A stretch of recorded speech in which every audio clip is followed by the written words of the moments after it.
A continuación seguimos con el canto 19. Quedóse él en la gran sala, el divino Odiseo, planeando dar muerte a los pretendientes con la ayuda de Atenea. Al punto dirigió a Telémaco sus palabras aladas. Telémaco, hay que retirar todas las armas de guerra muy adentro. Y de cara a los pretendientes ofrecer un pretexto con amables palabras. Cuando te interroguen con inquietud, las puse bien lejos del humo, porque no estaban ya como a tiempo las dejó Odiseo al partir hacia Troya, sino que están cubiertas de hollín en todo lo que las alcanzó el soplo del fuego. Y además un dios me lo ha inspirado por algo aún más oportuno, que no fuera a suceder que, borrachos en disputa unos con otros, os hirierais y echarais a perder el banquete y el cortejo, pues el hierro atrae así al hombre, así dijo. Telémaco obedecía el aviso de su querido padre, y mandó llamar a la nodriza Euriclea y le dijo: «Ama, por favor, retén a las mujeres en sus habitaciones mientras guardo en el zaguán las armas de mi padre, bellas armas que ahora están desatendidas en la casa y el humo las estropea en ausencia de mi padre. Antes yo era todavía niño, pero ahora quiero guardarlas donde no les llegue el soplo del fuego». Le contestó a su vez la nodriza Euriclea: «Ojalá que desde ahora, hijo, mantengas tu cautela y buen juicio para cuidar de la casa y velar por todos tus bienes. Pero ahora, ¿quién te acompañará llevando la luz? Si no dejas que salgan las criadas que podrían alumbrarte», le contestó a su vez el juicioso Telémaco, el extranjero, «que no voy a tolerar que siga mano sobre mano quien come de mi bolsa, aunque haya venido de lejos». Así habló y a ella se le quedó sin alas la palabra. Cerró las puertas de las salas bien ocupadas, mientras ellos dos, Odiseo y su noble hijo, se ponían en movimiento. Transportaban los cascos y los escudos abombados y las afiladas lanzas. Por delante Palas Atenea difundía con una lámpara de oro una luz muy hermosa. Y entonces Telémaco habló estas palabras a su padre: «Padre, qué gran prodigio veo ante mis ojos. Pues los muros de la casa y las hermosas estancias, las vigas de pino y las columnas de elevado fuste relumbran ante mis ojos como en una fogata brillante. Sin duda anda aquí dentro algún dios de los que habitan el amplio Olimpo».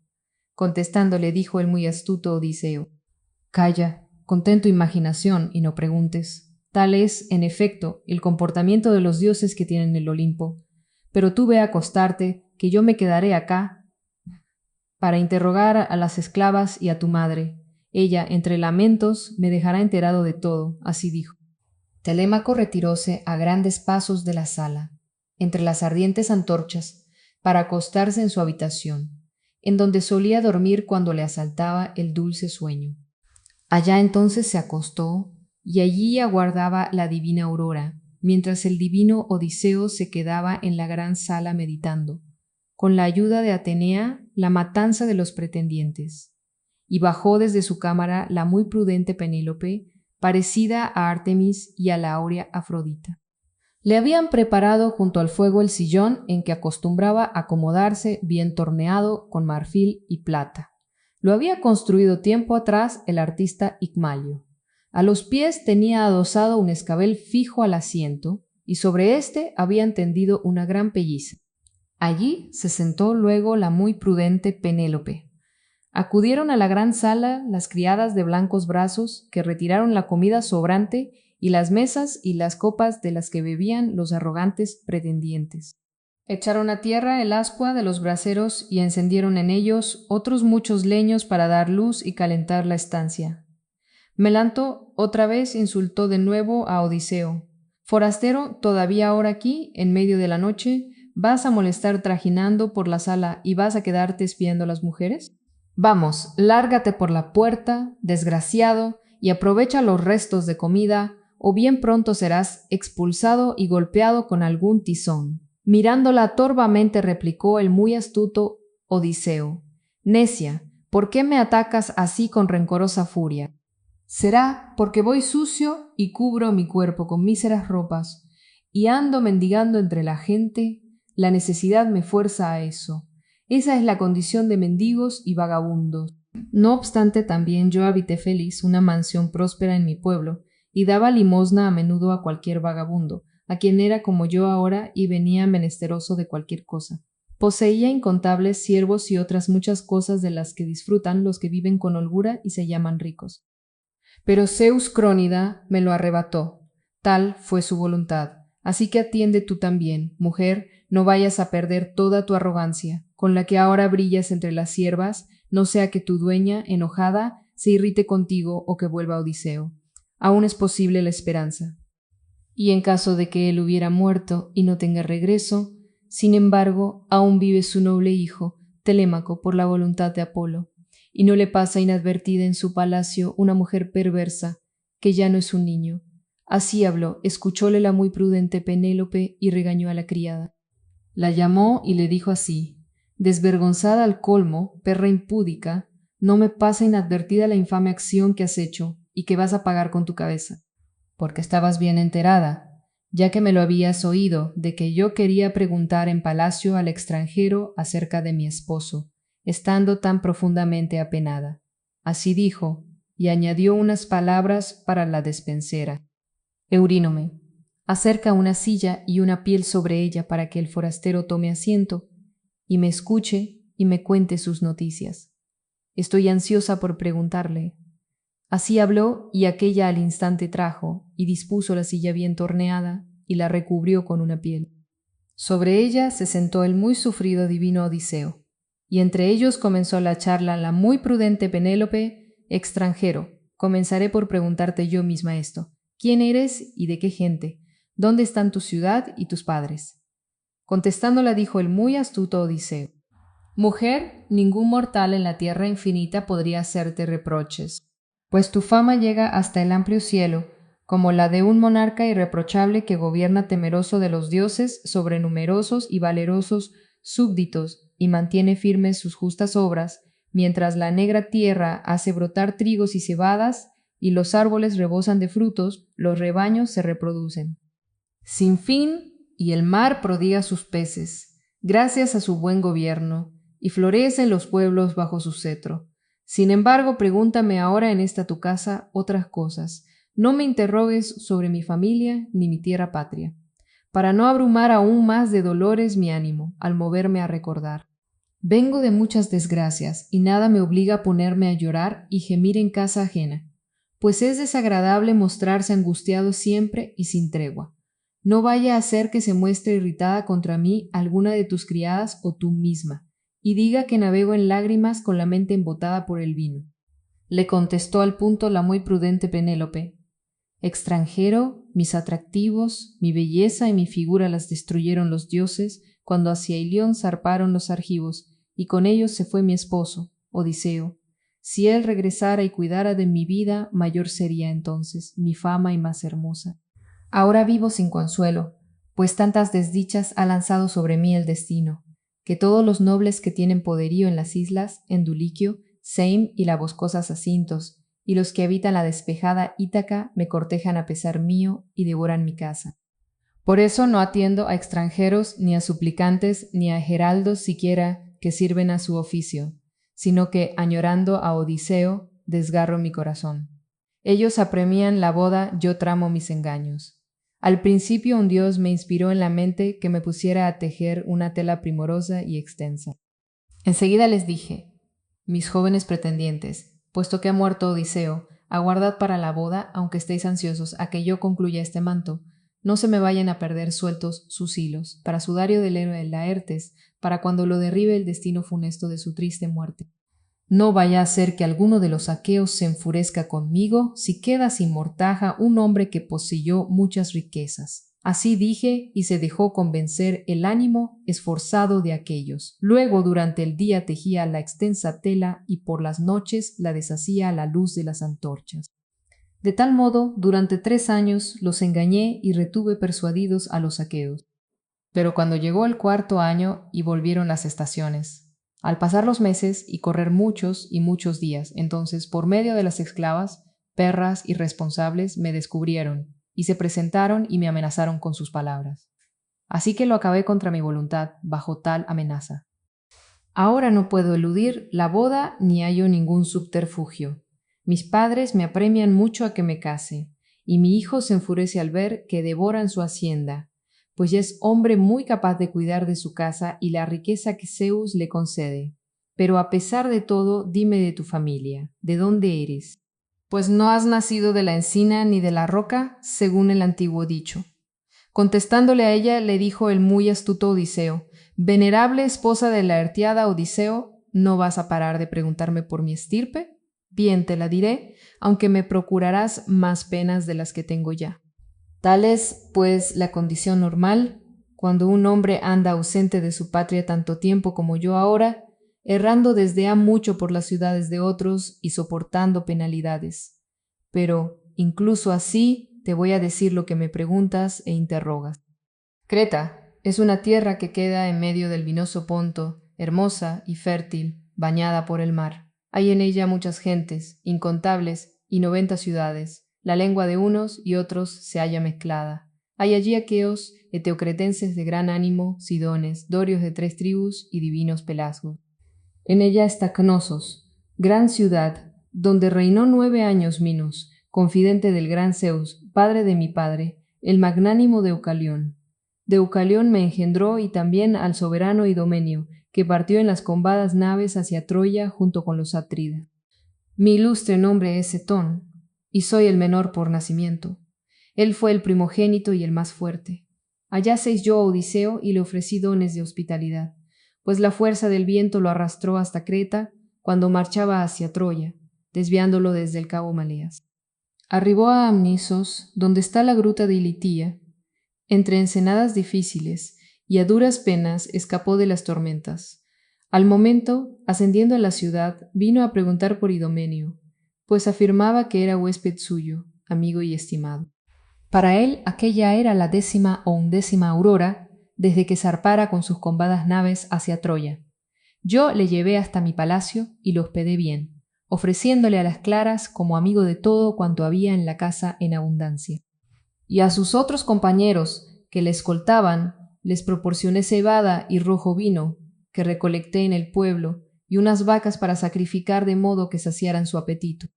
Allí permanecieron 12 días los divinos aqueos, ya que soplaba un fuerte bóreas y el vendaval no permitía ni siquiera en tierra avanzar erguidos. Un cruel dios lo había lanzado, pero al 13º día amainó el viento y ellos zarparon. Fabulaba contando sus mentiras semejantes a verdades. A ella, al escucharlo, le fluían las lágrimas y le bañaban la piel. Como la nieve se funde en las montañas de altas cumbres cuando el Euro la derrite, después de que le amontonó el céfiro, y al derretirse van rebosantes las corrientes de los ríos, así entonces por sus mejillas se desbordaban sus lágrimas al brotar su llanto, sollozando por el marido que tenía sentado a su lado. Entretanto Odiseo compadecía en su ánimo a su sollozante esposa, pero sus ojos estaban inmóviles, como si fueran de cuerno o de hierro, sin agitarse bajo sus párpados. Con astucia ocultaba él sus lágrimas. En cuanto ella se hubo hartado del lacrimoso llanto, de nuevo contestando a sus palabras dijo: Ahora pienso, extranjero, que voy a ponerte a prueba a ver si de verdad albergaste allá, junto con sus compañeros de aspecto divino, a mi esposo, como cuentas. Cuéntame cómo eran las ropas que cubrían su cuerpo, y cómo era él en persona, y los compañeros que le seguían.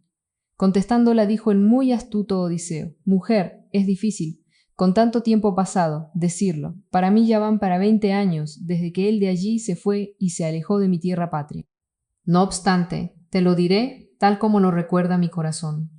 Un manto doble, purpúreo, de lana, portaba Odiseo. Lo llevaba sujeto con un broche de oro con dobles anillas, y estaba labrado por delante. Un perro retenía en sus patas delanteras a un moteado cervatillo y lo veía debatirse. Suscitaba la admiración de todos como, siendo ambos de oro, el uno miraba al corzo y lo aprisionaba, mientras éste, ansioso por huir, se debatía entre sus patas, y su túnica, reluciente sobre su cuerpo, como la piel de una cebolla seca. Tan suave era y refulgía como el sol. Muchas mujeres lo contemplaban con asombro. Añadiré algo más, y tú guárdalo en tu mente. No sé si vestía estas ropas Odiseo en su casa, o si alguno de sus compañeros se las ofreció en el viaje en su rauda nave, o si tal vez acaso algún huésped, porque de muchos era amigo Odiseo. Pues pocos había iguales a él entre los aqueos. También yo le di una espada de bronce y una túnica doble, hermosa, purpúrea, con bien marcados bordes. Con respeto le escolté hasta su barco. Le acompañaba entonces un heraldo algo más viejo que él. También de éste voy a decirte cómo era. Caído de hombros, de piel morena, de cabello crespo, su nombre era Euríbates, y lo apreciaba especialmente entre sus compañeros Odiseo, porque tenía pensamientos semejantes a los suyos. Así habló, y a ella le suscitó aún más deseos de llorar, porque reconoció las señas precisas en cuanto había contado Odiseo. Después de haber colmado su anhelo de llanto, ella volvió a responder a sus palabras y dijo: Ahora, extranjero, tú que ya antes merecías mi compasión, serás para mí querido y venerado, porque yo misma le ofrecí esas ropas que has nombrado, sacándolas de mi alcoba, y prendí en ellas ese brillante broche para que lo llevara como adorno. Y no voy a cogerlo ya más, regresando a su casa, a su querida tierra patria. Así, entonces, con funesto destino en la cóncava nave, zarpó Odiseo para contemplar la maldita Ilión, la innombrable. Respondiéndola le replicó el muy astuto Odiseo: Desde luego, cualquiera que haya perdido un esposo legítimo, al que se ha unido con amor y de quien tuvo hijos, lo llora con añoranza, aunque no sea Odiseo, de quien dicen que era semejante a los dioses. Mas calma tu llanto, y escucha mi relato, porque te voy a dar noticias suyas, de verdad y sin tapujos, que yo he oído ha poco del regreso de Odiseo, ya cercano y vivo, en el próspero país de los Tesprotos. Además trae consigo muchos y excelentes regalos, que obtuvo de otras gentes. Sin embargo, perdió a sus fieles compañeros y su nave cóncava en el alta mar de color de vino, al pasar por la isla de Trinacia. Contra él se indignaron Zeus y Helios, porque a las vacas de éste dieron muerte sus compañeros. Todos ellos murieron en el ponto tempestuoso, mientras que a él, asido a la quilla de la nave, el oleaje lo arrojó a la costa sólida, en el país de los feacios, que son casi como dioses. Estos, entonces, lo honraron de corazón tal como a un dios, y le dieron muchos presentes y ellos mismos se ofrecieron a traerlo a su casa sano y salvo, que hasta hubiera podido haberse quedado allí Odiseo, pero a él le pareció mejor, en su ánimo, reunir riquezas en su viaje por tan extenso país. Es que Odiseo destaca mucho entre los hombres mortales por sus ganancias y ningún otro humano rivalizaría en eso con él. Así me lo contó Fidón, el rey de los Tesprotos. Juró además ante mí, mientras me ofrecía su vino en su palacio, que le tenía ya aparejada la nave y prestos sus compañeros, los que iban a darle escolta hasta su querida tierra patria. Pero me despidió a mí antes. Casualmente iba a zarpar entonces una nave de gente tesprota hacia Duliquio rica en trigo. Me mostró las riquezas todas que había amontonado Odiseo. Seguramente podría mantener a un hombre en 10 generaciones. Tantos tesoros tenía custodiados en las cámaras del rey. Dijo éste que él se había ido a Dodona para escuchar de la divina encina de airoso follaje la voluntad de Zeus acerca de cómo debía regresar a su querida tierra patria, después de tan larga ausencia, si de manera franca o furtivamente. Con que él está sano y salvo, y va a volver muy pronto, y no estará ya apartado de sus familiares y su tierra patria por mucho tiempo. De esto prestaré mi juramento. Pongo por testigo ahora en primer lugar a Zeus, supremo y óptimo, y al hogar del intachable Odiseo, al que he llegado de que en verdad todo esto va a cumplirse como os digo. Este mismo año volverá aquí Odiseo al concluir esta luna y comenzar la próxima. Le respondió de nuevo la muy prudente Penélope: Ojalá, pues, extranjero, que esa profecía tuya se vea cumplida. Entonces sabrías muy pronto mi afecto y verías muchos regalos míos, de modo que cualquiera, al encontrarte, te llamaría feliz. Mas en mi ánimo recelo que será así de otro modo, que ni Odiseo volverá a su casa ni tú conseguirás tu viaje, porque no hay en la casa señores como antaño, tal como se mostraba ante los hombres Odiseo, si es que existió alguna vez al acoger o despedir a sus respetables huéspedes. No obstante, lavadlo, criadas, y disponed su cama, con cobertores, mantas y sábanas muy limpias, para que se caliente bien mientras le llega la aurora de áureo trono. Al alba, muy temprano, bañadlo y ungidlo, para que en palacio, junto a Telémaco, disfrute del banquete sentado en la gran sala. Sufrirá dolores quien, recoroso, le agreda. Ya no podrá hacer aquí nada más, por muy enfurecido que se presente. ¿Cómo reconocerías tú de mí, huésped, que yo destaco algo sobre las demás mujeres en inteligencia y sagaz prudencia, si te dejara seguir así, sucio y mal vestido, en el banquete del palacio? Son de corta vida los seres humanos. A quien es por sí mismo insensible y se muestra falto de compasión, a éste le desean todos dolores futuros en su vida y al morir lo maldicen. Pero quien es compasivo y se muestra bondadoso, ese logra amplia fama y sus huéspedes la difunden entre todas las gentes y muchos se hacen eco de su nobleza. Contestándola le replicó el muy astuto Odiseo: Venerable esposa de la Laertiada Odiseo, las mantas y las sábanas resplandecientes no me apetecen ya, desde que ha tiempo dejé los montes nevados de Creta, yéndome en una nave de largos remos. Me acostaré como acostumbro a pasar mis noches insomnes, pues ya muchas noches dormí sobre un mísero suelo y así aguardé la aurora de bello trono. Para nada siento en mi ánimo deseos de un baño de pies. Ninguna mujer va a frotar mis piernas, entre las que están a tu servicio en tu casa, a menos que haya alguna entrada en años, una vieja de carácter sufrido, que haya soportado en su ánimo tantas cosas como yo mismo. A esa no le impediría que cuidara de mis pies. Le contestó entonces la muy prudente Penélope: Querido huésped, nunca había llegado a mi hogar desde tierras lejanas un hombre tan juicioso que fuera más amable. Qué sensatamente lo dices todo tan bien meditado. Tengo conmigo una anciana de pensamiento discreto, que crió y cuidó a aquel infeliz y que lo llevó en brazos desde que su madre lo dio a luz. Ella te lavará los pies, aunque está ya algo débil. Vamos, acércate, prudente Euriclea, y lava a este que tiene la misma edad que tu amo. Odiseo tendrá sus pies y sus manos como estos, porque envejecen pronto los hombres en la desgracia. Así dijo. La anciana se tapó la cara con las manos y comenzó a verter cálidas lágrimas y dijo palabras henchidas de pena. ¡Ay de mí, hijo, que no te sirvo de nada! ¿Cómo te ha odiado Zeus, tan en exceso, entre los hombres, a ti que tenías un ánimo piadoso? Porque ninguno de los mortales quemó en honor de Zeus, que disfruta con el rayo tantos pingües muslos, ni tan escogidas hecatombes, como tú le ofreciste con ruegos de llegar a una vejez serena y poder educar a tu noble hijo, y ahora a ti solo te negó del todo el día del regreso. Tal vez también a él le insultaran las mujeres de extraños en países lejanos, cuando llegaba a la ilustre casa de alguno, como a ti te insultan todas estas perras. Para evitar ahora su ultraje y las muchas burlas, no permites que te laven, y a mí, y no me disgusta, me lo manda la hija de Icario, la muy prudente Penélope.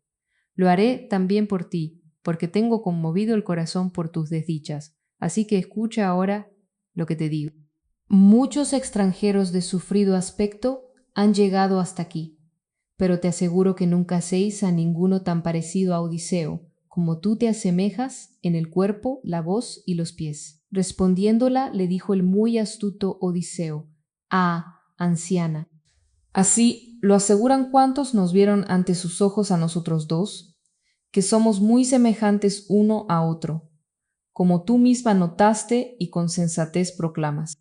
Así dijo, y la anciana tomó una refulgente jofaina en la que solía lavar los pies y derramó en ella un chorro de agua fría, y luego le agregó la caliente.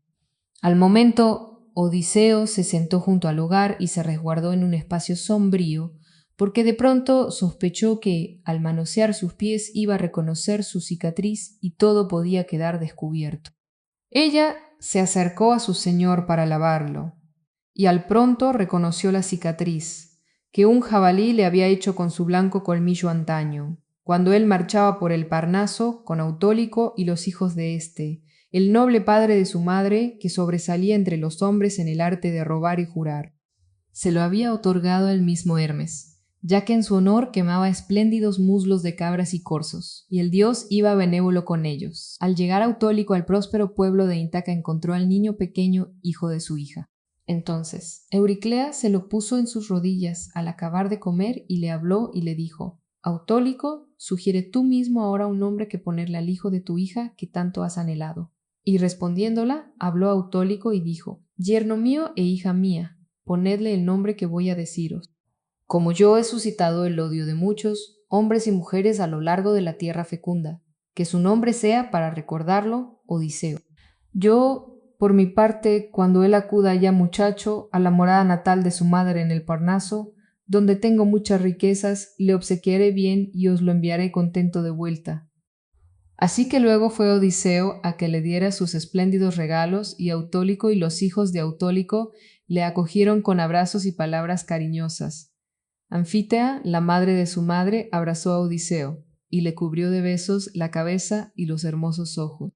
Autólico ordenó a sus ilustres hijos preparar el banquete, y ellos obedecieron sus órdenes.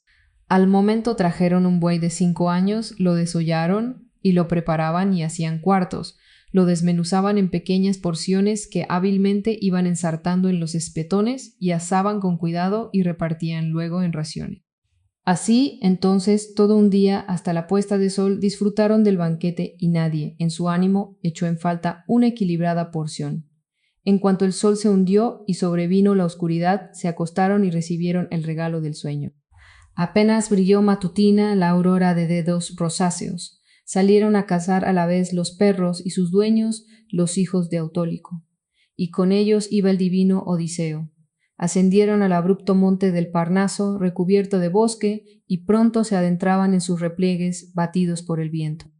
Hacía poco que el sol se expandía por los campos saliendo de la plácida y profunda corriente del océano, cuando los cazadores alcanzaron un desfiladero. Por delante avanzaban los perros venteando rastros y detrás los hijos de Autólico. Con ellos marchaba Odiseo al lado de los perros, blandiendo una lanza de larga sombra. Allí, en la densa espesura, estaba tumbado un gran jabalí. No la penetraba el soplo húmedo de los vientos briosos, ni la atravesaba con sus rayos brillantes el sol, ni tampoco se filtraba por ella la lluvia. Tan espesa era, pues la formaba un denso amontonamiento del follaje, pero al jabalí le llegó el rumor de los pasos de los perros y los hombres que avanzaban de cacería, y salió del soto a su encuentro, con el pelaje del lomo erizado, chispeando en sus ojos miradas de fuego, y se paró ante ellos. Se precipitó primero Odiseo blandiendo en alto la larga lanza con su mano robusta, ansioso por herirlo. Pero el jabalí abalanzóse y le hirió junto a la rodilla, y con su colmillo le hizo un desgarro hondo en la carne, embistiéndole de lado, si bien no le llegó al hueso. Odiseo lo alanceó, hiriéndole en la paletilla derecha, y de lado a lado le hundió la punta de la brillante lanza. Cayó por tierra gruñendo y se le escapó el ánimo. A Odiseo lo rodearon los queridos hijos de Autólico. Sabiamente vendaron la herida del intachable Odiseo y restañaron con un ensalmo su oscura sangre, y enseguida volvieron de regreso a la casa de su padre. Allí Autólico y los hijos de Autólico, después de curarlo bien y haberle obsequiado con espléndidos presentes, lo despidieron pronto, alegres ellos y contento él, camino de Ítaca. Su padre y su venerable madre se alegraron de tenerlo de vuelta y le iban preguntando sobre la herida que había sufrido. Él les contó punto por punto cómo en la cacería el jabalí lo atacó con su blanco colmillo al marchar por el Parnaso con los hijos de Autólico. Al tantear la cicatriz con las palmas de sus manos, la vieja la reconoció al tacto y soltó el pie que alzaba. Cayó en la jofaina la pierna y resonó el bronce, se tumbó por un lado y el agua se vertió en el suelo. En su mente brotaron a la par el gozo y la pena. Los ojos se le colmaron de lágrimas y se le quebró la clara voz. Y agarrando de la barba a Odiseo, le dijo: Sí, de verdad, tú eres Odiseo, querido hijo. Al principio no te reconocí hasta tocarte del todo, mi señor, dijo, y volvió su mirada hacia Penélope, queriendo advertirla con sus ojos de que allí estaba su querido esposo. Pero ella desde enfrente no podía apercibirse ni atenderla, porque Atenea había distraído su pensamiento. Entonces Odiseo avanzó su mano y la agarró del cuello con la derecha, y con la otra la trajo así, y le dijo: Abuela, ¿por qué quieres perderme? Tú misma me criaste en tu pecho. Ahora, después de soportar incontables dolores, he vuelto a los 20 años, a mi tierra patria. Bien, ya que me has descubierto y un dios te iluminó en tu ánimo, calla, que nadie más se entere en palacio, porque te voy a decir algo que va a cumplirse. Si un dios concede a mis manos aplastar a los nobles pretendientes, no me olvidaré de ti, que fuiste mi nodriza, cuando a las demás mujeres esclavas del palacio de muerte. Le respondió luego la muy prudente Euriclea: Hijo mío, ¿qué amenaza escapó del cercado de tus dientes? Bien sabes que mi ánimo es leal y nada voluble. Me mantendré firme como una dura roca o como el hierro. Y algo más te diré, y tú guárdalo en tu mente. Si bajo tus manos un dios sometiera a los pretendientes, entonces te diré de las mujeres de palacio quiénes te deshonran y quiénes son inocentes. Respondiéndola, le dijo el muy astuto Odiseo: Abuela, ¿a qué vas tú a contármelo? Bien, lo averiguaré yo mismo, y las tendré vistas una por una. Con que mantén silencio en tu charla y confía en los dioses. Así dijo. La nodriza cruzó con rápidos pasos la sala para traer agua a la jofaina. Toda la anterior se había derramado. Cuando ya le hubo lavado y ungido los pies con espeso aceite, Odiseo se colocó su asiento más cerca del fuego para rescaldarse y se cubrió la cicatriz con sus harapos. Y tomó la palabra entre ellos la muy prudente Penélope. Extranjero, aún te voy a preguntar una pequeña cosa, pues ya pronto será la hora del dulce reposo, al menos para quien concilie el sueño, aunque ande con pena. Desde luego, a mí una enorme pesadumbre me impuso la divinidad, de modo que paso todos mis días afligida, sollozando, atendiendo a mis tareas y las del servicio de la casa. Y cuando llega la noche y el reposo ampara a todos, me quedo echada en mi cama, pero en mi corazón angustiado densas, agudas penas me asaltan y torturan.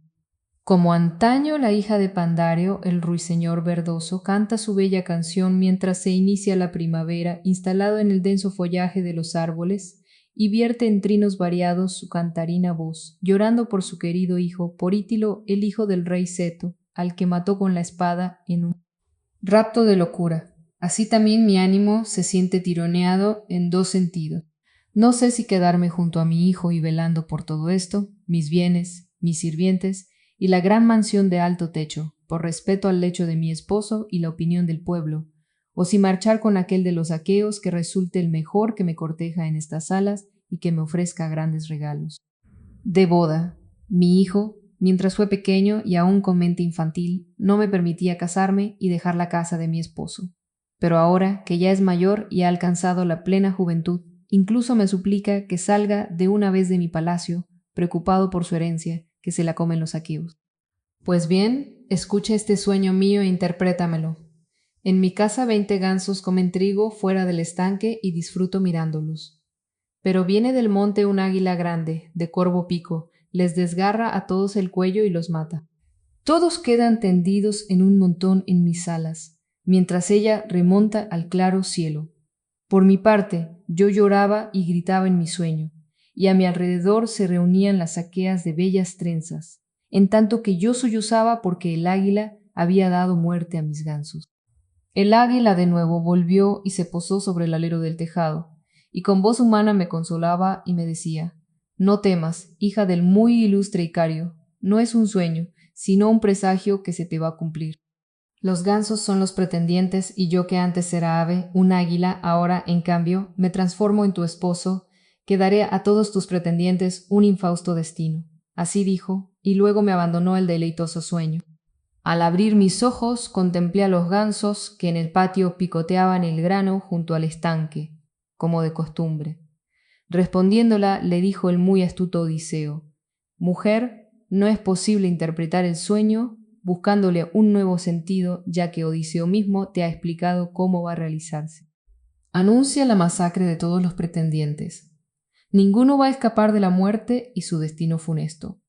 A su vez le contestó la muy prudente Penélope: Extranjero, los sueños son inaprensibles y de oscuro lenguaje, y no todo se les logra a los humanos. Pues son dos las puertas de los ensueños de la imaginación. Una está hecha de cuerno y la otra de marfil. Los sueños que llegan por la del tallado marfil, esos son engañosos. Traen palabras que no se cumplen.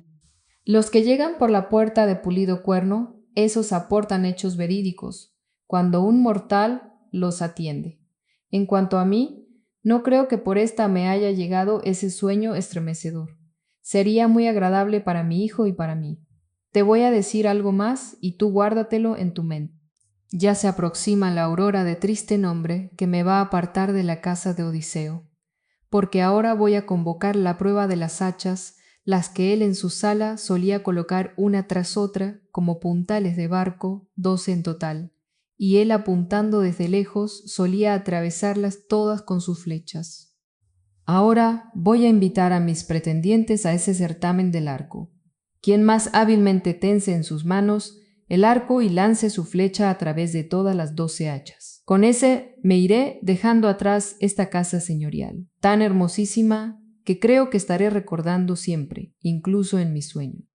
Respondiéndola, a ella le dijo el muy astuto Odiseo: Ah, venerable mujer de la arteada Odiseo, no demores ya más ese certamen en tu palacio, porque seguro que aquí ha de volver Odiseo antes de que esos tomen en sus manos el bien pulido arco, tensen sus cuerdas y atraviesen el hierro con la flecha.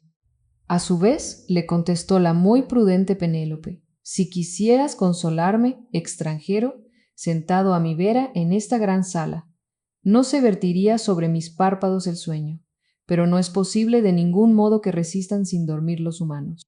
A todos los mortales les impusieron esa norma los inmortales en la fructífera tierra.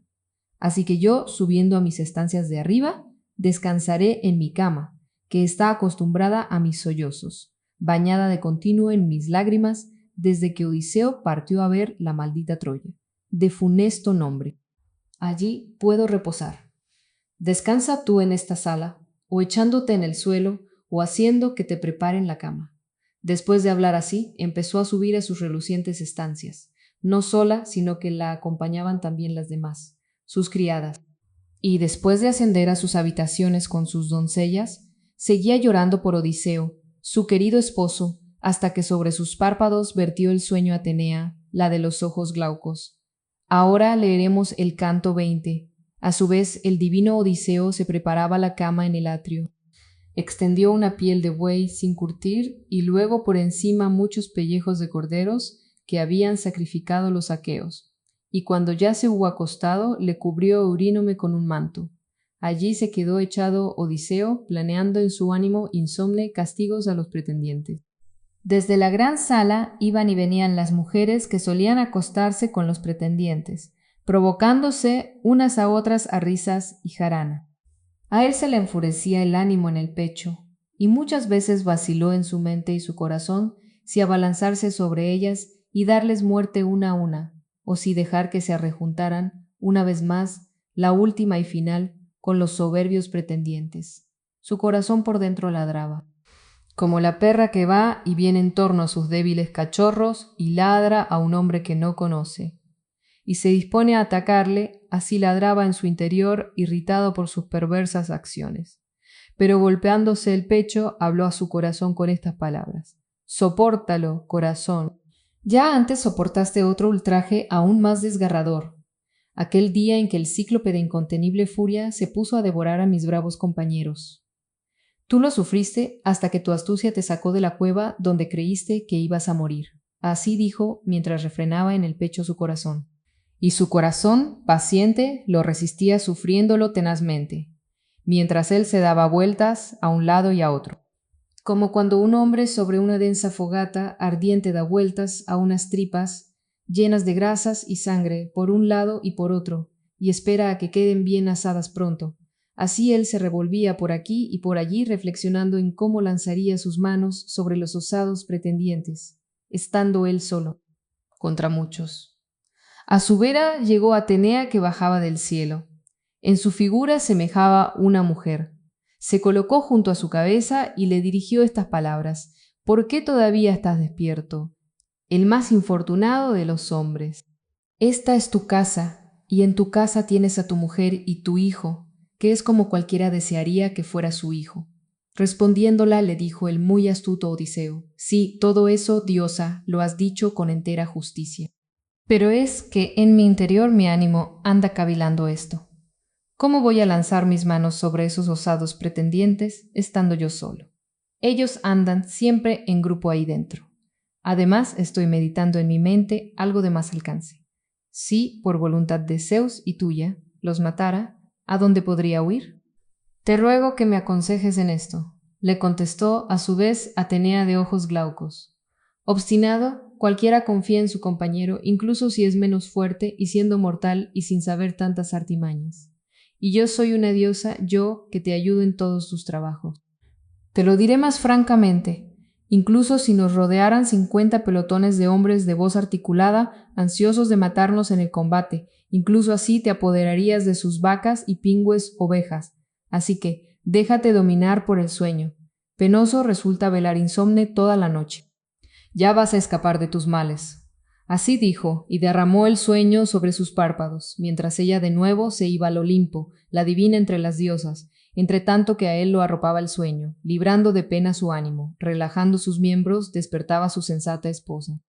Y se echó a llorar, sentada en su blando lecho, y cuando hubo saciado su ánimo de llantos y sollozos, suplicaba la divina entre las mujeres a Artemis. Artemis, diosa venerable, hija de Zeus, ojalá me dispararas una flecha al pecho y me arrancaras la vida ahora mismo, o que al pronto una tempestad me arrebatara y condujera bien lejos, llevándome por senderos de nubes, o me arrojara en las bocas del océano de incesante reflujo. Como cuando a las hijas de Pandario las arrebataron las tormentas y a sus padres los mataron los dioses, y ellas quedaron huérfanas en el palacio. Pero la divina Afrodita las alimentó con queso, dulce miel y suave vino. Hera les otorgó más que a todas las mujeres belleza y cordura, y fina estampa les dio la santa Artemis, y Atenea les enseñó a realizar refinadas tareas.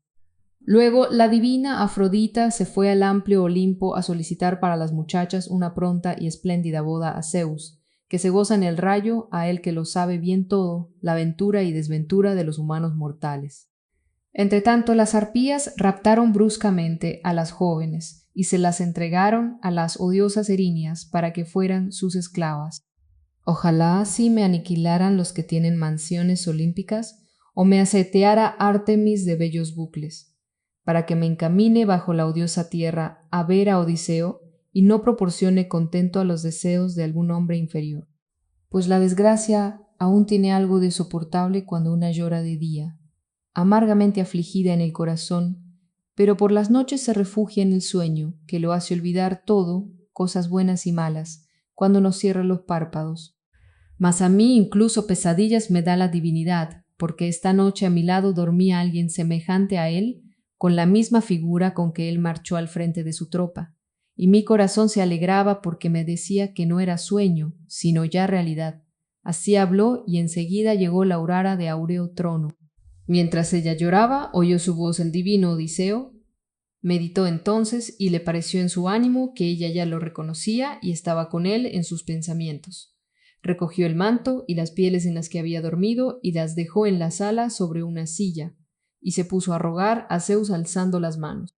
Zeus Padre, si por vuestro designio me trajisteis a través de lo seco y lo líquido hasta mi tierra, después de maltratarme en exceso, que alguna de las criaturas despiertas emita un presagio favorable, aquí dentro y que afuera surja otro prodigio de Zeus. Así dijo en su plegaria y le escuchó el providente Zeus.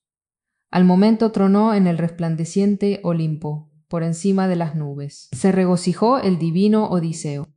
El presagio dentro de la casa lo produjo una mujer de las que molían el grano allí cerca, donde estaban las piedras de moler para servicio del pastor de pueblos. En ellas se fatigaban las mujeres, 12 en total, que fabricaban las harinas de trigo y de cebada, médula de los hombres. Las demás ya dormían, porque ya habían molido su grano, pero ésta, sola, aún no había concluido, porque era la más débil. Ella dejó de moler y lanzó sus palabras, un signo para su señor. Zeus Padre, tú que reinas para dioses y humanos, qué fuerte tronaste en el cielo estrellado. No hay ahí ni una nube. Para alguien das ese presagio. Cúmpleme también a mí, infeliz, esta súplica que te dirijo, que los pretendientes tomen en este día por última y postrera vez su deseado banquete en la mansión de Odiseo. Ellos, que me han quebrantado con amarga fatiga las rodillas de tanto moler harinas. Ojalá que tengan ahora su última comida. Así dijo. Se alegró el divino Odiseo del presagio y del trueno de Zeus. Confiaba, pues, en que castigaría a los malvados. Las otras esclavas, despiertas ya, en la hermosa mansión de Odiseo, encendían el fuego incansable en el hogar. Telémaco se levantó de su cama.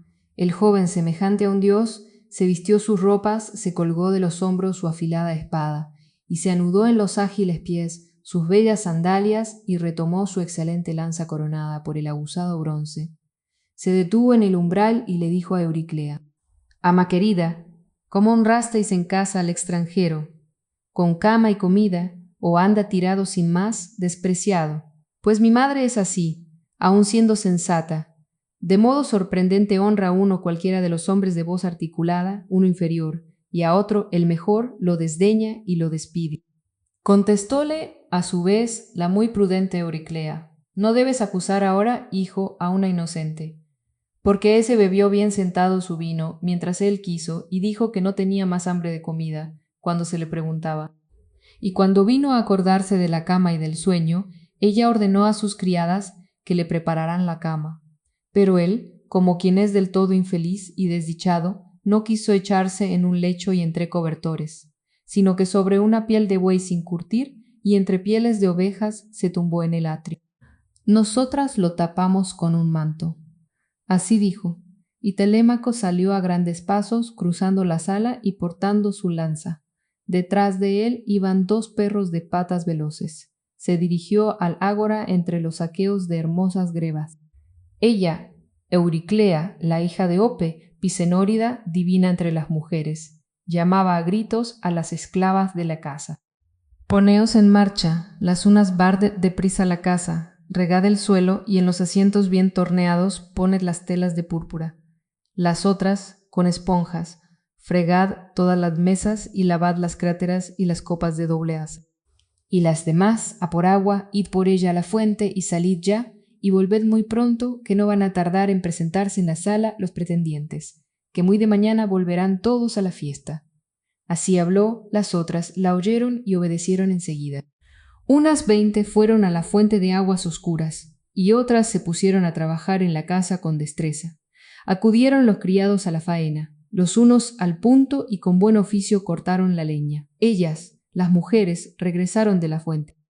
Tras éstas llegó el porquerizo conduciendo 3 gruesos cerdos, los mejores de cuantos guardaba. Allí los dejó en unos buenos cercados para que se alimentaran, y él, por su parte, interpeló a Odiseo con palabras amables: «Forastero, ¿te tratan ya con más miramientos los aqueos, o te siguen despreciando en palacio como al comienzo?».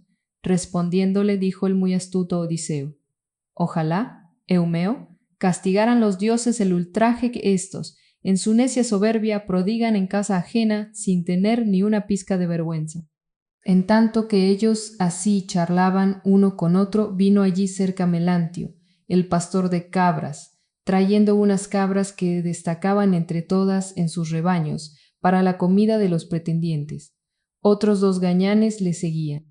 Las dejaron atadas en el rumoroso patio, y él se dirigió de pronto a Odiseo con palabras de escarnio: «Extranjero, ¿todavía ahora aquí en la casa vas a molestar mendigando a los señores? ¿Es que no piensas irte lejos? Por lo visto creo que no vamos a distanciarnos hasta que pruebes mis puños, porque mendigas sin ningún reparo. Bien, hay desde luego otros banquetes entre los aqueos». Así habló y no le contestó nada el muy astuto Odiseo, sino que en silencio movió su cabeza meditando su ruina. Luego, en tercer lugar, Filetio, capataz de braceros, que conducía para los pretendientes una vaca estéril y unas rollizas cabras. Lo habían transportado los barqueros que suelen llevar a cuantos requieren sus servicios. Dejó a sus bestias bien atadas en el rumoroso pórtico y a su vez se puso a preguntarle al porquerizo, poniéndose a su lado: «¿Quién es este forastero recién llegado porquerizo a nuestra casa? ¿De qué gentes dice que viene? ¿Dónde tiene su familia y su tierra patria? Pobre hombre, por su aspecto se parece a un rey soberano, pero a los humanos los dioses los apabullan con largo peregrinaje e incluso a los reyes los empujan a la miseria», dijo, y avanzó para saludarle con la mano derecha, y al hablarle le dijo estas palabras aladas: «Te saludo, padre extranjero. Ojalá en el porvenir te alcance la prosperidad, ya que ahora te has enfrentado a muchas miserias. Padre Zeus, Ninguno de los dioses es más riguroso que tú. No te apiadas de los hombres después de haberlos criado, cuando los empujas a las desdichas y los crueles dolores. Me estremecí al verte y mis ojos se me llenaron de lágrimas, pues me acuerdo de Odiseo, porque pienso que también él con harapos semejantes andará errante entre las gentes, si es que en algún lugar todavía vive y ve la luz del sol.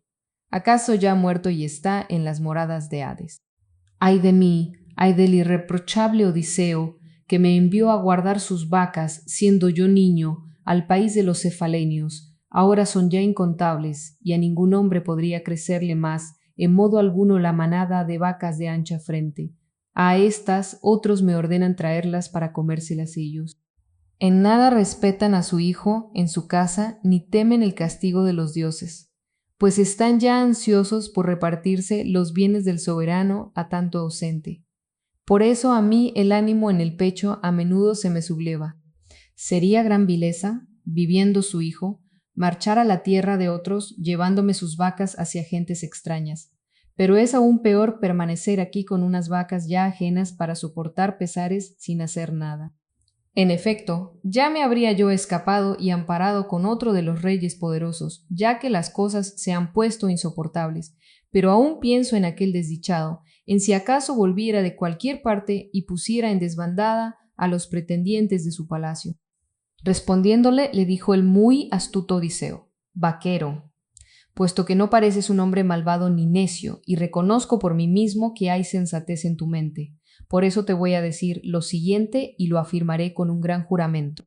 Séanme testigos, en primer lugar, Zeus y la mesa hospitalaria de los dioses, y el hogar del irreprochable Odiseo, al que ahora acudo. Mientras tú estás aquí, va a volver Odiseo a su casa. Lo verás con tus ojos si quieres dar muerte a los pretendientes que aquí hacen de reyes.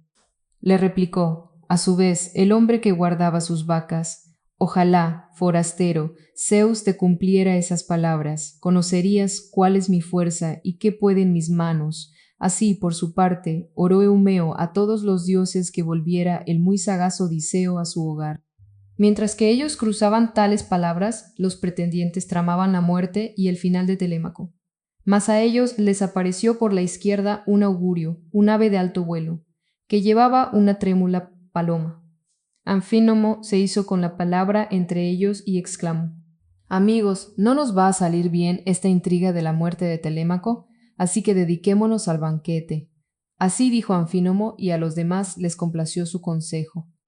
Marcharon al palacio del divino Odiseo, dejaron sus mantos sobre las sillas y sillones, y comenzaron a sacrificar las gruesas ovejas y las rollizas cabras, e inmolaron también los cebados cerdos y una vaca del rebaño. Asaron las vísceras y las repartían, y en las cráteras mezclaban el vino. El porquerizo distribuía las copas. Filetio, capataz de pastores, hacía el reparto del pan en hermosos cestillos y Melantio servía el vino, y ellos echaban sus manos sobre los manjares dispuestos y servidos. Telémaco, aprovechando su posición, hizo sentarse a Odiseo en la solemne sala, junto al pétreo umbral, ofreciéndole un rústico sillón y una pequeña mesa. Le puso al lado unos menudillos y le escanció vino en una copa de oro, y le dijo estas palabras: siéntate acá y bebe el vino entre estos hombres. Yo mismo rechazaré de ti las chanzas y las manos de todos los pretendientes, porque esta no es una casa del común, sino la de Odiseo, que la sostuvo para mí. Y vosotros, pretendientes, aplacad vuestra ansia de amenazas y golpes, a fin de que no surja ninguna disputa ni reyerta. Así dijo, y todos los otros, hincando sus dientes en los labios, se pasmaban de que Telémaco les hablara con tanta valentía. Y entre ellos tomó la palabra Antínoo, hijo de Eupites. Aunque resulta severo, aqueos, aceptemos el discurso de Telémaco. Nos habla, en efecto, con reprimendas. Zeuscrónida nos lo prohibió. De lo contrario ya lo habríamos hecho callar en palacio, por hábil orador que sea. Así habló Antínoo. Telémaco no replicó a sus palabras, mientras los heraldos guiaban por la ciudad la sagrada hecatombe consagrada a los dioses. Los aqueos de largas melenas reuníanse en el sombrío bosquecillo de Apolo, el que hiere de lejos. Cuando ya hubieron asado las carnes por encima y las retiraron del fuego, distribuyeron las porciones y comenzaron el espléndido banquete. Los que servían le dieron a Odiseo su trozo, igual al que obtenían los demás. Así pues lo ordenaba Telémaco, el querido hijo del divino Odiseo. Pero Atenea no iba a permitir que los nobles pretendientes se abstuvieran del todo de un amargo ultraje, a fin de que el rencor se ahondara aún más en el corazón de la artiada Odiseo.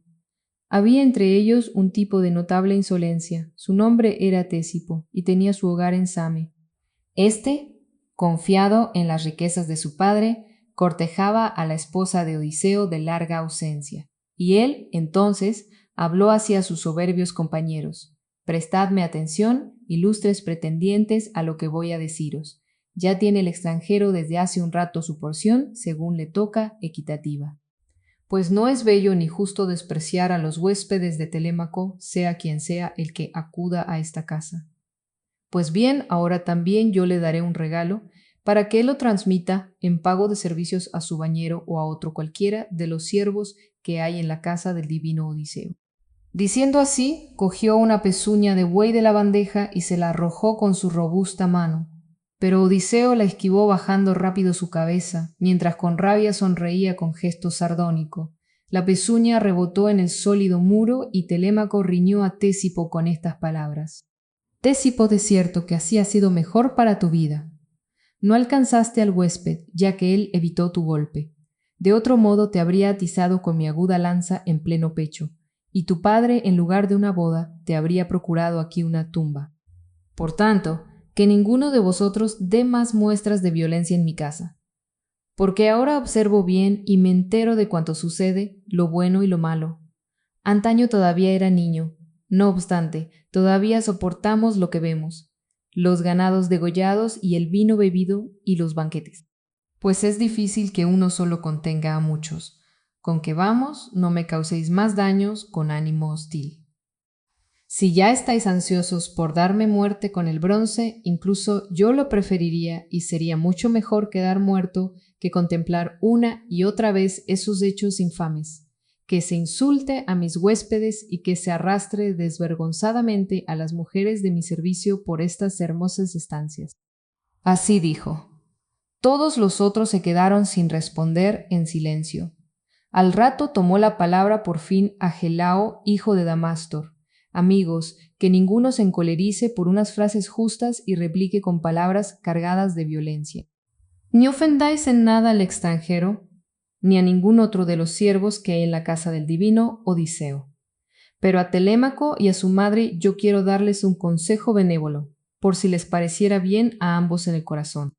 Mientras que vuestro ánimo en el pecho tenía esperanzas de que regresara el muy sagaz Odiseo a su hogar, entonces no era nada extraño que aguardaran y se contuvieran en el palacio los pretendientes, puesto que eso era mejor por si Odiseo volvía y se presentaba de regreso en su casa. Pero ahora eso está claro, que él no va a volver. Con que, anda, siéntate al lado de tu madre y aconséjala que tome como esposo a quien sea el mejor y más regalos de boda le ofrezca, para que tú conserves contento todos tus bienes paternos, comiendo y bebiendo, y ella se ocupe de la casa de otro». A éste le respondió, a su vez, el juicioso Telémaco: «No, Agelao, por Zeus y los sufrimientos de mi padre, que quizás lejos de Ítaca ha muerto o bien vaga errante. No demoro para nada la boda de mi madre, sino que la invito a casarse con quien quiera y que le ofrezca inmensos regalos. Pero me da vergüenza echarla de casa contra su deseo con un discurso violento. Que la divinidad no lo permita». Así habló Telémaco. A los pretendientes Palas, Atenea les infundió una risa irrestañable y les perturbó la mente. Ellos de pronto se echaron a reír con mandíbulas desenfrenadas mientras comían las carnes sanguinolentas. Sus ojos se llenaban de lágrimas y su ánimo anhelaba el llanto. Entre ellos tomó la palabra Teoclímeno, de aspecto divino: «Desdichados, qué mal os envuelve. Vuestras cabezas están inundadas de noche, así como vuestros rostros y vuestras rodillas más abajo. Se ha extendido el gemido y están bañadas en llanto vuestras mejillas.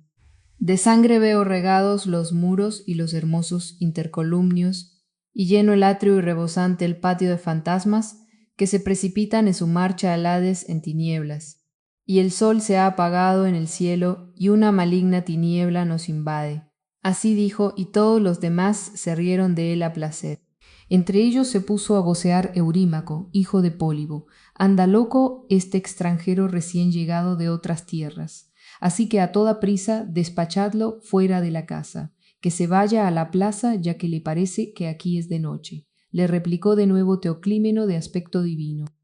Eurímaco, para nada te pido que me des guías para un viaje. Conservo mis ojos, mis oídos y 2 pies, e inteligencia bien firme en mi pecho, nada menguada. Por tanto me saldré afuera, porque veo que la perdición avanza por vosotros, y ninguno de los pretendientes la esquivará ni escapará de ella.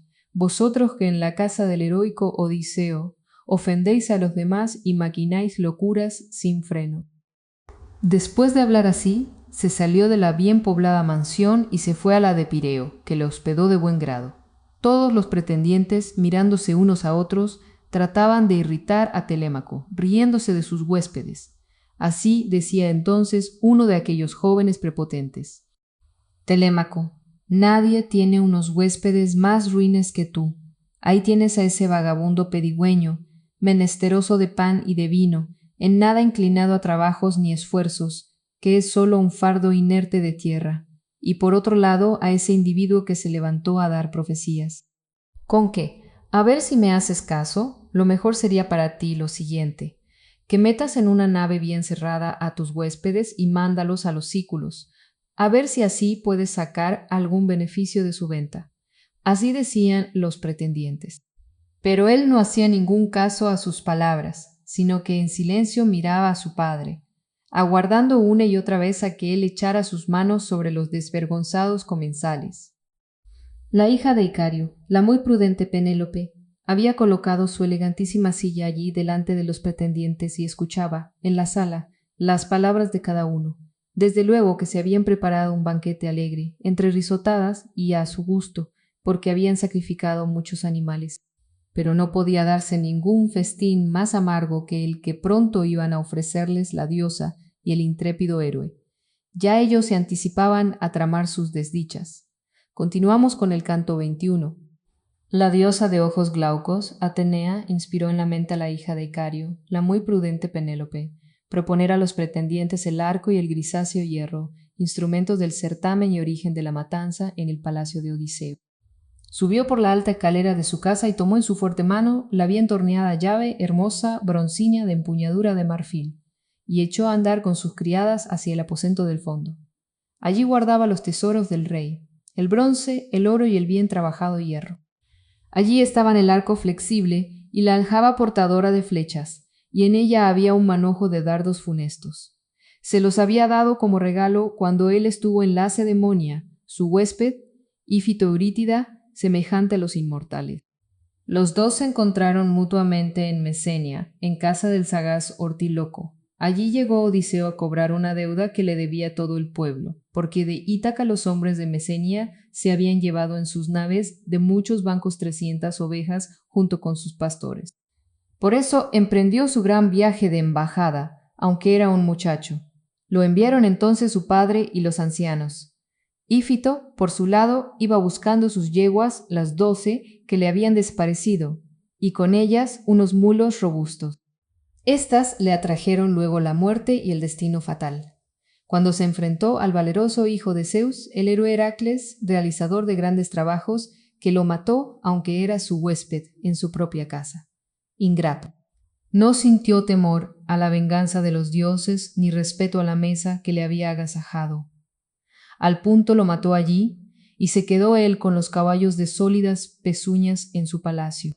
Cuando las estaba buscando se topó con Odiseo y le dio su arco, el que antes había llevado el gran Eurito, que a su vez se lo dejó a su hijo al morir en su mansión de alto techo. A este Odiseo le ofreció una afilada espada y una recia lanza, como principio para una leal amistad como huéspedes.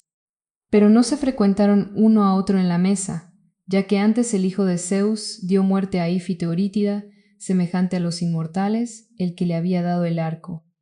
Nunca el divino Odiseo lo llevaba consigo al marchar a la guerra en las negras naves, sino que se quedaba allí en las habitaciones de su palacio, como recuerdo de un querido amigo, pero lo usaba en su tierra. Cuando llegó a la estancia la divina entre las mujeres, Transpuso el umbral de roble que antaño había pulido expertamente el carpintero y enderezado con su regla, al tiempo que alzaba las jambas y ajustaba las relucientes puertas. Enseguida desató sin tardar la correa de la argolla, metió la llave y corrió los cerrojos de la puerta, y empujó de frente. Las batientes mugieron como un toro que pasa en un prado. Así de fuerte mugieron las batientes hermosas al empuje de la llave y se abrieron en un instante. Subióse luego a la tarima alta, donde reposaban los arcones en los que se guardaban las perfumadas ropas. Apoyándose en ellos, descolgó del clavo el arco enfundado en una espléndida envoltura. Se sentó allí, se lo colocó en las rodillas y se echó a llorar a voces, abrazando el arco del rey. En cuanto se hubo saciado de llorar con muchas lágrimas, se encaminó hacia la gran sala en pos de los nobles pretendientes, transportando en sus brazos el flexible arco y la aljaba, cargada de flechas. Muchos dardos funestos cabían en ella. Tras Penélope, sus criadas llevaban un arca donde había un montón de hierro y bronce para el certamen regio. Cuando la divina entre las mujeres llegó ante sus pretendientes, se detuvo al pie de la columna del techo de sólida arquitectura, sosteniendo su traslúcido velo delante de sus mejillas. A cada lado la escoltaba una criada respetuosa, y al punto dirigióse a los pretendientes y les dijo estas palabras: «Prestadme atención, bravos pretendientes, vosotros que frecuentáis esta casa para comer y beber sin tasa, sin tregua, la casa de un hombre que se ausentó hace mucho tiempo y que no habéis aducido para ello ningún otro pretexto de palabra, sino que estáis ansiosos por casaros conmigo y hacerme vuestra esposa. Por tanto, atentos, pretendientes, porque aquí está el desafío. Os voy a presentar el gran arco del divino Odiseo. Aquel que más hábilmente tense el arco con sus manos, con ese me iré, abandonando esta casa, legítimamente mía, hermosísima, llena de bienes, de la que creo que seguiré acordándome incluso en mis sueños». Así habló y ordenaba a Eumeo, el divino porquerizo, que mostrara a los pretendientes el arco y el grisáceo hierro. Llorando lo recogió Eumeo y lo expuso. Lloraba, por su parte, también el vaquero, al ver el arco de su rey. Antínuo se puso a reñirles, los llamaba y les decía: «Necios campesinos, que pensáis solo en lo del día. Desgraciados, ¿por qué ahora derramáis lágrimas y apenáis el ánimo en el pecho a esta mujer? A ella, que ya tiene dolorido en exceso el corazón, por haber perdido a su querido esposo. De modo que comed sentados en silencio, o salíos por la puerta a llorar afuera, dejando aquí mismo el arco, un reto muy arduo para los pretendientes, pues no creo que sea fácil tensar ese arco bien pulido. Ningún hombre hay entre todos estos que sea tal cual fue Odiseo. Yo mismo le séis con mis ojos y aún guardo el recuerdo, y eso que entonces era un niño». Así dijo, pero en su pecho albergaba la esperanza de tensar la cuerda y atravesar con la flecha el hierro.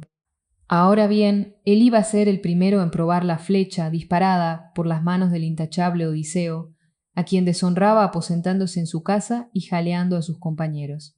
Ante ellos tomó la palabra el sagrado coraje de Telémaco. «Ay, ay, qué insensato me ha vuelto Zeus Crónida. Mi querida madre, que es bien sensata, me dice que va a marcharse con otro, abandonando esta casa, y entonces yo me alegro y me río con ánimo insensible. Pero que así sea, pretendientes, puesto que ya se presenta el certamen. Pues no hay otra mujer como ella ahora en la tierra aquea, ni en la sagrada Pilos, ni en Argos, ni en Micenas, ni en la propia Ítaca, ni en el oscuro continente. Y vosotros lo sabéis. ¿A qué debo ensalzar a mi madre? Bien, vamos, no os demoréis con excusas, ni remolonéis en torno al arco de largo alcance, para que lo decidamos. También yo mismo quiero hacer la prueba del arco, y si logro tensarlo y lanzar la flecha a través de los hierros, no habrá de dejar mi señora madre esta casa e irse con otro, contra mi voluntad, mientras que yo me quedo atrás. A ver si soy capaz de emular los triunfos de mi padre». Dijo, y se desprendió de sus hombros el purpúreo manto, levantándose rápido, y de sus hombros descolgó la afilada espada. En primer lugar dispuso enhiestas las hachas, excavando para todas un surco único, y lo fijó recto según un cordel, y apelmazó la tierra a ambos lados. El asombro pasmó a todos cuantos lo vieron por lo muy decidido que actuó. Anteriormente nunca lo habían visto así. Marchó hasta el umbral y allí se detuvo y manipulaba el arco. 3 veces lo blandió ansioso de tensarlo y por 3 veces desistió del empeño, aunque aún tenía confianza en su ánimo de que tendería la cuerda y dispararía la flecha a través de los hierros. Y tal vez lo habría tensado con aplomo al cuarto intento, de no ser porque Odiseo le hizo una seña y contuvo su apasionado impulso. De nuevo habló el sagrado coraje de Telémaco. ¡Ay, ay! ¿Voy a ser de ahora en adelante cobarde y flojo?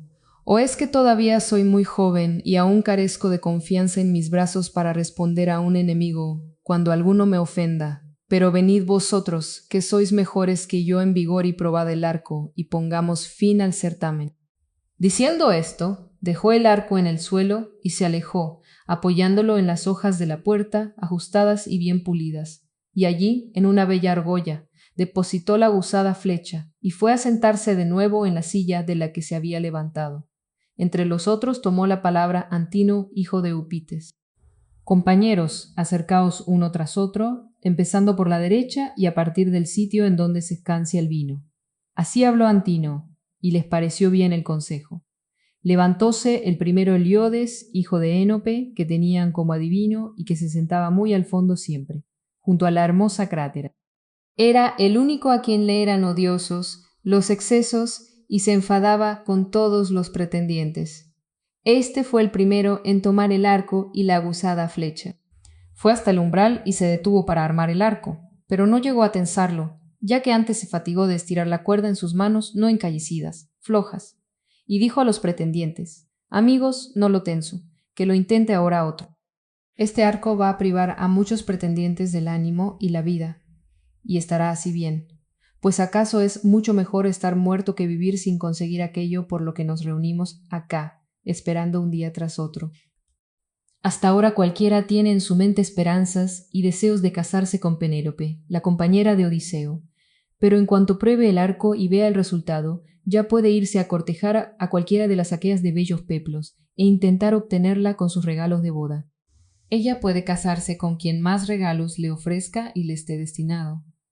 Así entonces habló y dejó el arco a un lado, apoyándolo en las hojas de la puerta, bien ajustadas y pulidas, y en la bella argolla depositó la aguzada flecha.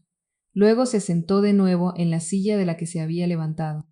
Antinoo, en réplica, le dirigía la palabra y le decía: Liodes, ¿qué palabras se escaparon de la cerca de tus dientes? Tremendas y negativas, y me irrito al escuchar que ese arco va a privar a muchos de los pretendientes de su ánimo y vida solo porque tú no eres capaz de tensarlo. Solo porque a ti no te parió tu señora madre para ser un buen usuario del arco y las flechas. Pero otros nobles pretendientes lo tensarán enseguida.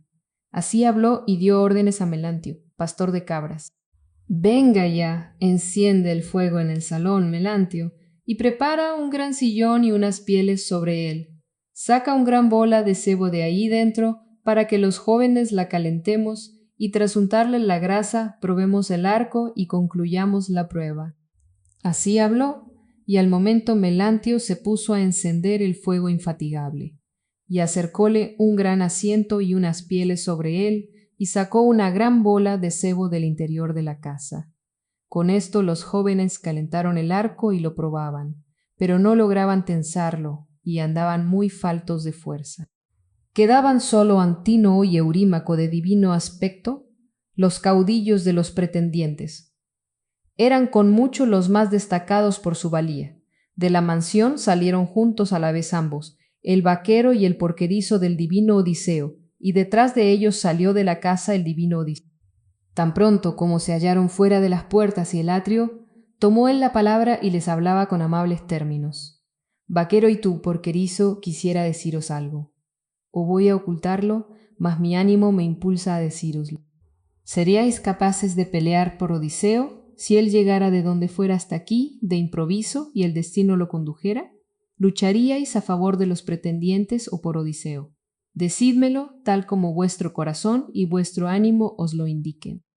Le contestó pronto el hombre que era guardián de sus vacas: Zeus padre, ojalá me cumplieras este voto, que llegara aquel hombre y lo condujera un dios. Conocerías cuál es mi fuerza y lo que valen mis brazos. Del mismo modo, Eumeo rogó a todos los dioses que regresara el muy sagaz Odiseo a su hogar. Cuando él hubo constatado el verdadero talante de ambos, de nuevo, respondiendo a sus palabras, les dijo: «Ese está ya aquí, soy yo. Después de soportar muchos males, he vuelto a los 20 años a mi tierra patria. Soy consciente de que llego deseado solo por vosotros entre mis siervos. De los otros a ninguno escuché que rogara para que de nuevo estuviera de regreso en mi casa. A vosotros dos os diré la verdad lo que va a pasar. Si por mis manos un dios hace sucumbir a los nobles pretendientes, os daré a los dos mujer y os proporcionaré riquezas y una casa construida cerca de la mía. Y en adelante os consideraré camaradas y hermanos de Telémaco.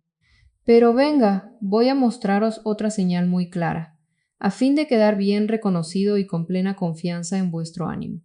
La cicatriz de la herida que me causó un jabalí de blanco colmillo cuando yo iba por el Parnaso con los hijos de Autólico». Tras hablar así, apartó los harapos de la gran cicatriz, y cuando ambos la vieron y examinaron bien a su señor, se echaron a llorar lanzando sus brazos en torno del bravo Odiseo, y le besaban cariñosamente la cabeza y los hombros. Así también Odiseo les besó la cabeza y las manos. Y allí hubieran sollozado hasta la puesta del sol si el mismo Odiseo no los hubiera contenido. Y les dijo: «Dejad los dos el gemir y el llanto, no vaya a ser que alguno salga de la sala y os vea, y luego vaya a contarlo dentro. Ahora entrad uno tras el otro, y no vayamos todos juntos. Primero yo, luego vosotros. La señal convenida será esta: todos los demás, todos esos nobles pretendientes, no permitirán que se me ofrezca el arco y la aljaba. Pero tú, divino Eumeo, cruza la sala con el arco y déjalo en mis manos, y di a las mujeres que cierren las puertas firmemente encajadas de la sala, y si alguna oyera griterío o estrépito procedente de allí, de los hombres de dentro de la estancia, que no se asome a la puerta, sino que atienda tranquila a su tarea. A ti, Filetio divino, te encargo que cierres con llave las puertas del patio y las asegures prontamente con una soga». Después de decir esto, penetró en la mansión bien habitada, y fue y se sentó en la silla de la que se había levantado. Entraron luego los dos servidores del divino Odiseo. Ya Eurímaco daba vueltas en sus manos al arco, caldeándolo por aquí y por allí a la llama del fuego. Pero ni aun así lograba tensarlo y por lo bajo gemía en su brioso corazón. Con pesadumbre luego comenzó a hablar y dijo estas palabras: «Ay, ay, qué congoja siento por mí y por todos. No tanto me lamento por la boda, aunque mucho me apena.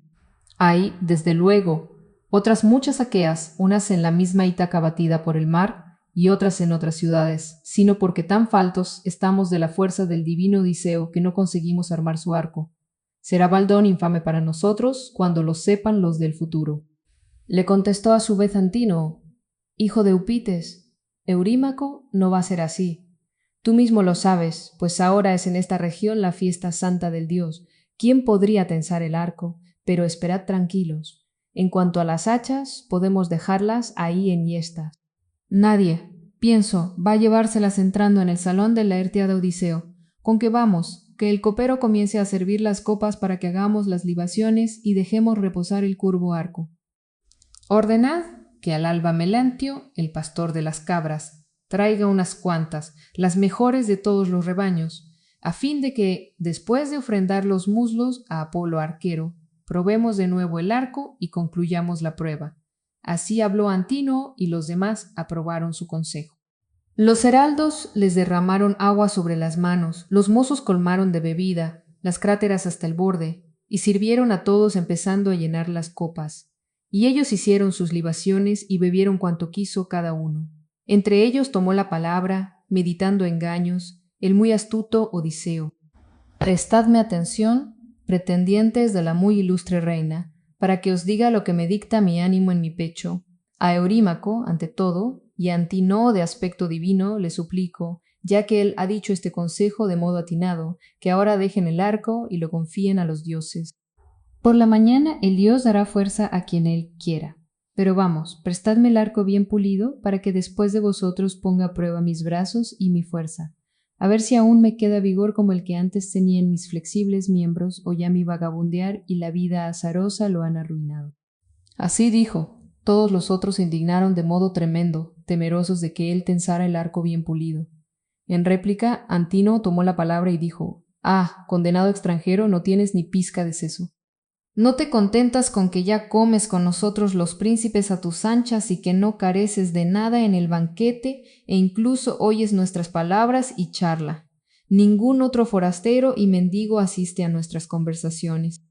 Te hace delirar el vino de dulzor de miel, que ya echó a perder a otros, a quien lo trasiega con ansia y bebe sin taza.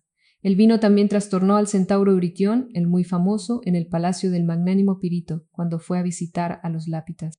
Y en cuanto él embriagó su mente con el vino, acometió sus desmanes en la mansión de Pirito. Pero la indignación sacudió a los héroes y se abalanzaron contra él. Lo arrastraron por el atrio hasta echarlo y le cortaron con el cruel bronce las orejas y la nariz. Y él se fue con la mente enloquecida arrastrando su perdición. Desde ese lance se fraguó el odio entre los centauros y los hombres y aquel. Por sí mismo se buscó la ruina por emborracharse. Así también a ti te auguro una gran desgracia, si acaso tensaras el arco. Porque no vas a conseguir amparo alguno en nuestro país, sino que al momento te enviaremos en una negra nave hacia el rey Equeto, que aniquila a cualquier ser humano. De eso nadie te salvará. Con que tranquilo, tú bebe y no trates de competir con hombres más jóvenes». A este, a su vez, le contestó la muy prudente Penélope: «Antínoo, no es hermoso ni justo insultar a los huéspedes de Telémaco, cualquiera que acuda a esta casa. ¿Crees acaso que si el extranjero, confiando en sus brazos y su fuerza, tensara el gran arco de Odiseo, me llevaría consigo a su casa y me haría su esposa? Ni siquiera él mismo en su pecho confía en eso. Que ninguno de vosotros se atormente con ese motivo aquí en el banquete, porque no es conveniente ni razonable». A su vez a ella le replicaba Eurímaco, hijo de Pólibo: «Hija de Cario muy prudente Penélope, no creemos que éste te lleve y tampoco parece normal, sino que sentimos vergüenza del chismorreo de hombres y mujeres, de que alguien en alguna ocasión, uno muy ruin de los aqueos, diga: ¿qué hombres tan viles pretenden a la esposa de un hombre intachable? Que ni siquiera tensaron su arco bien pulido, mientras que otro, un mendigo vagabundo recién llegado, armó fácilmente el arco y lo disparó a través de los hierros. Así dirán, y eso será una vergüenza para nosotros». De nuevo le contestó la muy prudente Penélope: «Eurímaco, no es posible que mantengan buena fama de ningún modo en el pueblo quienes deshonran y devoran la casa de un hombre muy noble. ¿Por qué tomáis eso como afrenta? Ese extranjero es muy alto y muy robusto, y con respecto a su linaje, aseguro que es de noble padre. Así que, venga, dadle el arco bien pulido para que lo veamos, ya que os voy a predecir lo que podría cumplirse. Si lo tensa y le concede su ruego a Apolo, lo vestiré con hermosas ropas, un manto y una túnica, y le daré un agudo venablo, arma de defensa contra perros y hombres, y una espada de doble filo, y le ofreceré sandalias para sus pies, y le dispondré el viaje a donde su corazón y su ánimo lo impulsen». Pero a ella, a su vez, le contestaba el juicioso Telémaco: «Madre mía, respecto al arco, ninguno de los aqueos tiene más autoridad que yo para darlo o negárselo a quien quiera, ni entre cuantos poseen sus dominios en la rocosa Ítaca, ni de cuantos los tienen en las islas frente a la elide criadora de corceles. Ninguno de estos me forzará contra mi voluntad, incluso si yo quisiera ofrecerle este arco al extranjero para que se lo lleve. Así que retírate al interior de la casa y ocúpate de tus tareas del telar y la rueca, y ordena a tus sirvientas que se apliquen a sus labores. Del arco se cuidarán los hombres todos, y ante todo yo, ¿de quién es el poder en esta casa?».